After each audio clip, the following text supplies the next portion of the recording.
Did you know that stormwater is a major threat to the health of the Puget Sound? Today, we're going to learn about what a scientific researcher and a professor does, and how we need them to find and implement stormwater solutions.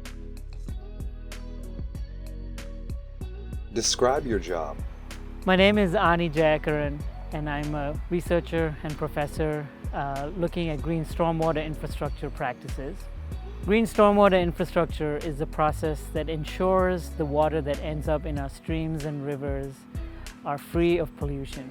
Green stormwater infrastructure also ensures that we use natural processes like plants, microbes, soils, wind, the sun, things that happen naturally in our environment. We enhance and harness those processes to clean up water around us. What is a typical day like in your job? So on a daily basis, we check in with each other.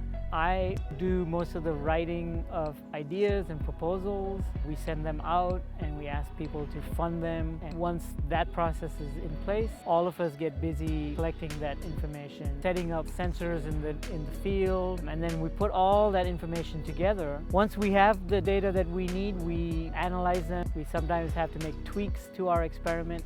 And then the next part of that is telling that story in a way that is meaningful and useful to people. What problems are you solving in your role? An example of the work I currently do is learning about how to build better rain gardens. We build rain gardens so that stormwater can be diverted into them.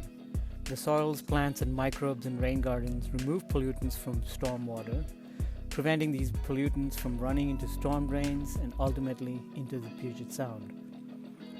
Rain gardens also store stormwater, slowing the flow of water from landscape to stream.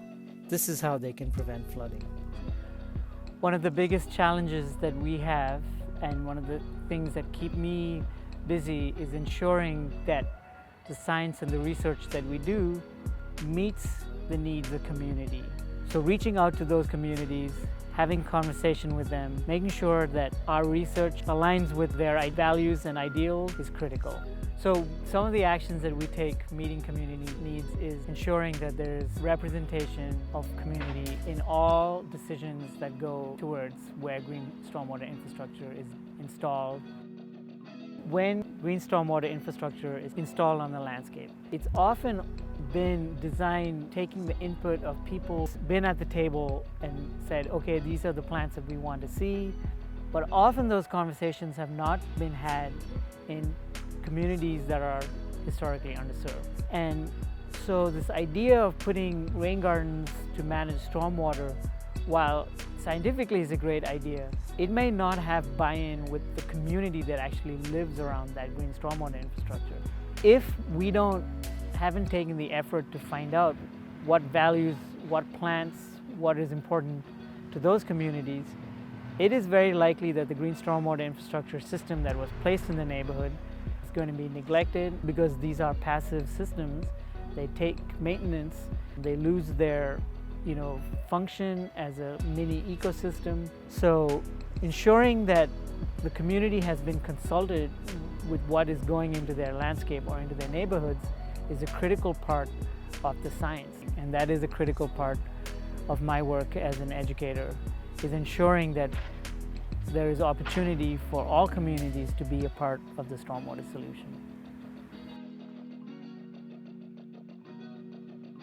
What first inspired you to choose your career path? I grew up with parents who inspired in myself and my sister a love of learning. My mom was an educator and my dad was a hydrogeologist. They modeled for us what the power of scientific inquiry does and how much it can transform the lives of people. Was there a special experience you had? In many parts of the world, water for daily domestic use is not easily found. Often people must walk great distances to get water from a river or spring. Almost always, these difficult trips are made by women or girls in extreme heat through dangerous wildlife habitat. The water sources are often contaminated and unsafe for drinking and other domestic uses. Waterborne diseases are a serious issue. My dad used his training and tools as a hydrogeologist to find shallow underground water resources in villages in Tanzania, Zambia, and Sierra Leone. I remember one of my first trips out to one of these villages with him. My dad had surveyed for groundwater and had located a couple of possible sites. We were in the village as a drilling rig hit water at one of the locations he'd identified. The sense of joy and excitement from the villagers who had gathered to watch the drilling effort as they saw water coming out of the ground, a reliable water source within that village, was so incredible to see and to be a part of. To see change so instantly, so tangibly, and to know that it was science and the education of a man from a small village in India that had changed lives in a small village in Africa. How is success defined in your role? Success in my work is making an impact in the lives of the people that live around the Puget Sound area. Specifically the people that live around areas that are impacted by stormwater pollution. If my work in some small way contributes to a better life and a better state of health, I can say that I have been successful.